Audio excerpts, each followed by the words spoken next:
ಸತ್ತಿದೆ ಎಂದು ಹಿಡಿಯಲು ಹೋದ ಮೊಸಳೆ ಜೀವಂತ. ದಾಂಡೇಲಿಯ ಕಾಳಿ ನದಿಯಲ್ಲಿ ನಡೆದ ಘಟನೆ.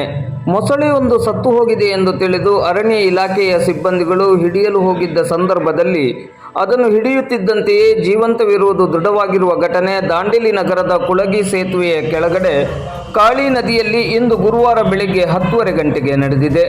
ಇಲ್ಲಿ ನದಿಯಲ್ಲಿ ಮೊಸಳೆಯೊಂದು ಸತ್ತು ಬಿದ್ದಿದೆ ಎಂಬ ಮಾಹಿತಿಯನ್ನು ಪಡೆದ ಅರಣ್ಯ ಇಲಾಖೆಯ ಸಿಬ್ಬಂದಿಗಳು ತಡವರಿಯದೆ ಸ್ಥಳಕ್ಕೆ ಧಾವಿಸಿ ನದಿಗಿಳಿದು ಮೊಸಳೆಯನ್ನು ಹಿಡಿಯಲು ಹೋಗಿದ್ದರು. ಮೊಸಳೆಯ ಹತ್ತಿರ ಹೋಗಿ ಮೊಸಳೆಯ ಬಾಲವನ್ನು ಹಿಡಿಯುತ್ತಿದ್ದಂತೆಯೇ ಮೊಸಳೆ ಎಚ್ಚರಗೊಂಡು ಒಮ್ಮೆಲೆ ಭಯಗೊಂಡು ಮುಂದೆ ಹೋಗಿದೆ. ಮೊಸಳೆ ಸತ್ತಿದೆ ಎಂದುಕೊಂಡ ಅರಣ್ಯ ಅಧಿಕಾರಿಗಳು ಮತ್ತು ಸಿಬ್ಬಂದಿಗಳು ಮೊಸಳೆ ಜೀವಂತವಾಗಿ ಇರುವುದನ್ನು ದೃಢಪಡಿಸಿದ್ದಾರೆ.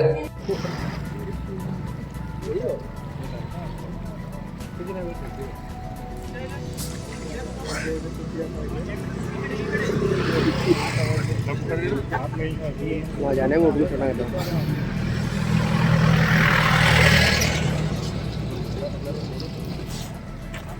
वर पड़ना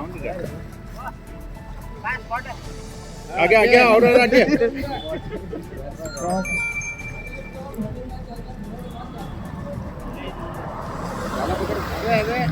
वीडियो रखा कहीं वीडियो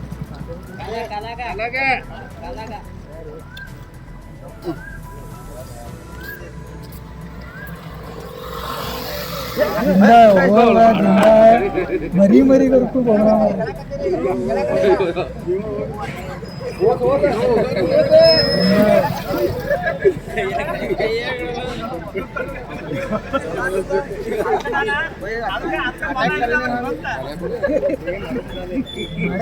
उल्टा पड़ता हो सीधा सोता नहीं हो।